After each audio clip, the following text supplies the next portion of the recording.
Bu ərazi Şirvan şəhərində yerləşir və bura Şirvan Sabirabad yolu gedir. Baxın, yolun kənarı da yulğunluq sahədir və burada da bax belə bir kiçik yanğın ocağı yaranıb. Düzdür, bu faktiki olaraq bu yanğın digər ağaclara keçmə ehtimalı zəifdir. Amma buradan mən vətəndaşlardan xahiş edirəm, maksimum həssas yanaşsınlar bu məsələyə. Baxın, yaşıllıqdır, yulğunlardır, bunların hər biri xeyirlidir, oksigen mənbəyidir və belə deyək də, ekologiyamız üçün çox vacib amillərdən biridir, hansı ki görürsünüz əraziləri yulğunluqdur.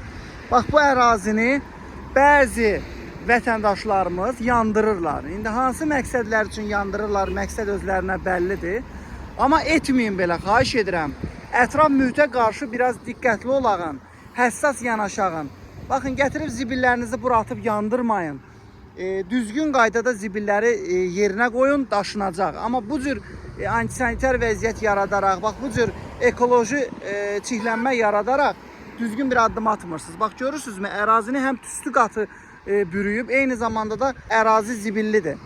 Hər tərəfli ekologiyaya ziyan vurulur. Olmaz belə. Mən xahiş edirəm vətəndaşlardan ki, biraz həssas yanaşsınlar bu məsələyə.